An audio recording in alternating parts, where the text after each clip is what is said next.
The tag needs to find its chill.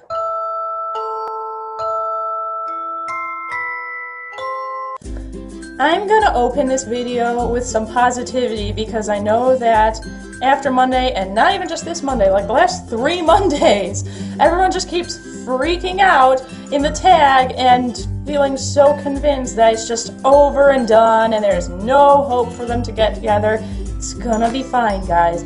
Let me explain. I think that even after Ed finds out that it was Oswald who killed Isabella, he will be able to forgive him for one very big and very important reason. And that's the fact that Oswald has basically been Ed's becoming. Remember, when Ed found him in the woods, he said one of the reasons he brought him home is because he knew that he could learn to become a better killer through Oswald, because he saw Oswald as this merciless, ruthless monster of a man who could just kill without a second thought and be great at it. He's gotten close, but he was still making some mistakes and he still hadn't gone full Riddler. We were told that in season 3, Ed is going to finally, accept the fact that he is the Riddler and not Edward Nygma anymore. And I think this is definitely gonna push him over the edge. Finding out that Isabella was murdered by his best friend and the only person left in the world that he trusts is what's going to finally help him accept the fact that, okay, you know what?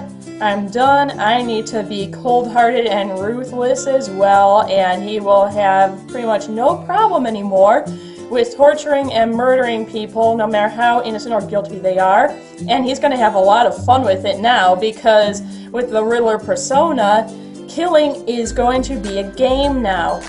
He won't be so emotionally attached to people anymore, yes, but he'll still have some attachment to Oswald because he'll always know deep down that Oswald is the reason he finally came full circle and is now the man he has wanted to be for so long. And I think that's why he'll be able to forgive him, because he'll be like, you know what? Yeah, you killed my girlfriend, wasn't super cool of you, but look at what you've given me. This is like more than I ever could have asked for. And I think he'll be actually forever grateful to him for that. On to a less Nygmobblethoughts type topic. We saw in the promo for Monday's episode that the Court of Owls is back. We also saw them at the end of the most recent episode. But we still haven't heard from them exactly what they're doing here. I think that they exist for multiple reasons.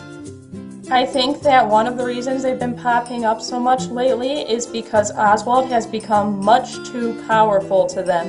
I think the Court of Owls has its own agenda, and they have somebody they want to rise to the top of Gotham, and Oswald is not that person. I hadn't thought of them caring that much about him until the episode when Oswald was all upset that Ed got a girlfriend, and he was, gonna be confessing his love to him, and that kind of got dashed and everything because of that. He was talking to one of the members of the Court of Owls, and she seemed, at least moderately interested in what he had to say, and I think it's because she was gathering information from the source and learning how to take him down. Here's another point that I've only seen one other person bring about lately, and I'm surprised more people aren't thinking about it. You cannot expect me to honestly believe that Fish Mooney just walked off into the woods and will never be heard from again. She is a vengeful woman and she gets what she wants. And I know she had like a nice speech with Oswald before she left, but I think that she's still angry with him. And remember what she did in season 1. When she wanted to take down Falcone, she sent in somebody she knew would remind him of his dead mother, because that would absolutely get her the information she needed and help her take him down. I think she may have done this again. Either she's working with the Court of Owls now, or she's, doing her own thing with Strange. Either way, I think she has some part to play in Isabella, because it just makes logical sense with this show, especially because she's already done something like this before. She knows that if she drives a wedge between Ed and Oswald, she can knock Oswald down pretty easily because he will be a broken man again. And I think that vengeance is all stemming from, Oswald took everything from Fish Mooney, so now she wants to take the only thing that he loves. Let's talk about that cute portrait at the end of the episode that Oswald had made.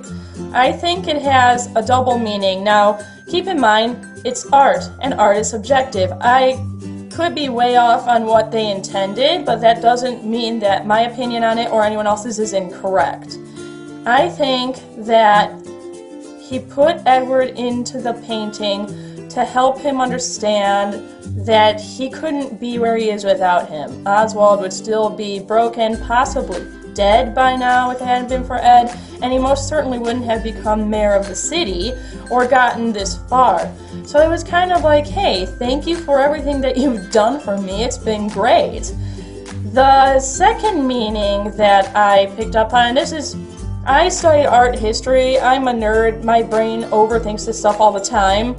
I noticed that Ed was in the background of the portrait. No, I don't think that Oswald would have consciously had his painter paint them like in each other's pocket, but I had expected him to have Edward painted standing beside him or something. I think that he's in the background because subconsciously Oswald is realizing that Edward is drifting further away from him. At least lately. I don't think it'll stay that way, but right now he's drifting further away, so he's further away from him in the portrait. Now for some weird Isabella crap, because while Ed was sleuthing, I was doing some sleuthing of my own. And my number one question is, who called Ed and told him to come down to the GCPD? It didn't sound like anyone that he recognized, because he would have said like, oh, Bullock said to come down, Gordon said to come down. I mean, he worked there for a long time, so he would have recognized the voice, and he didn't seem like he did, but I mean, he's not, firing on all cylinders right now. He can't think as clearly as usual. And if it isn't strange enough already that we don't know who called him and we never saw who called him, Ed gets there. The forensics room is totally empty, save for himself, Oswald, and Isabella's body, which still clearly looks like a Kringle clone. And Lee has nothing to say about it. Like, never mind the fact that it's weird enough that the whole GCPD isn't confused by this. She was the one who was angry enough about Kristen that she smacked the crap out of Ed. So you'd think that she'd be standing right there like, what did you do? What is this? What's going on? Since she's the medical examiner, she had to look over the body. Now, the fact that no one's upset about the GCPD and we don't know who called Ed tells me that even Ed seeing the body was a setup of some kind. Somehow, someone got into the GCPD, managed to lay her out just long enough for those guys to see her and keep all the other employees out, and then got rid of her. So I'm wondering if someone in the GCPD isn't working, alongside whoever's setting all this up too. Call was a trap! Okay, this is the part that's probably gonna get me into a little bit of trouble. I do not think Gotham is queer baiting us. Putting aside the fact that one of the characters came out already, ignoring that completely, Ed told Oswald in season 2 that the two of them were better off unencumbered with, absolutely no love in their life because it was stifling them. It was causing problems, it was helping people knock them down, it was just not a good idea. I think at the beginning of season 3, he still firmly believed that. I think that the reason the show kind of hinted that Ed had feelings for Oswald a few times is because he did, but he was stuffing them down because he still very much wanted to be unencumbered and not take both of them down. The only reason he ended up falling in love again at all is only because Isabella looked like Kristen. If she had looked like anyone else in the world, I don't think that he would have gotten all head over heels for her. I think he could have just left it be and stuck with his stay unencumbered thing. But because she looked like a fresh start and a second chance is something he royally screwed up, she got through that wall. So I think that he does indeed still have feelings for Oswald, but at this point in time, he's afraid to act on them because he knows that both of them have gone through a lot because of love already. It's almost like taking care of Oswald in a way. He's like, well, I already know what it feels like to go down because of love. I've already seen you broken because of it. I do not want that to happen to you again. Now, for the people who are upset that Ed didn't figure out it was Oswald right away, I need you to keep in mind Oswald and Ed are both extremely mentally ill and they're both untreated. They're also acting on emotion lately, and those things together are not great.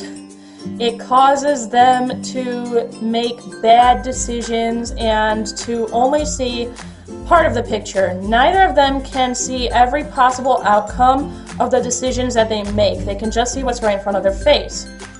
So, because his emotions are controlling him right now, Ed is like, oh, well, it just makes sense that because Butch is angry with me for pushing him out, he would be the one that wants to hurt me.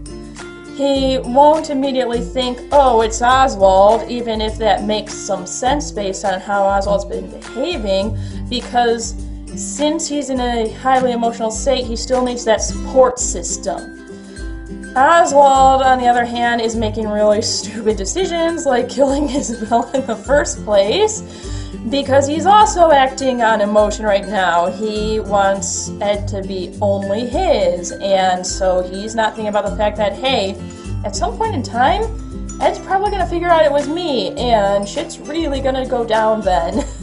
He can only see right now, oh, he's going to be all upset about this, and he'll kill Butch, so Butch isn't a problem for me anymore, and then he'll come to me like, oh, yay, I'm so happy this happened, and I can confess, and we're going to be in love, and it's going to be so great. Oh, guys, what am I going to do with you? Let's talk episode 11, because we've got a synopsis out already. The first sentence in the synopsis says that the virus has begun to spread, and the lab working on a cure is compromised. Back up! Back up! We haven't really seen too much spread except for, Alice's blood infecting Barnes, so maybe Barnes is going to escape and intentionally infect people. It's another, scenario of I'm building an army of people like me.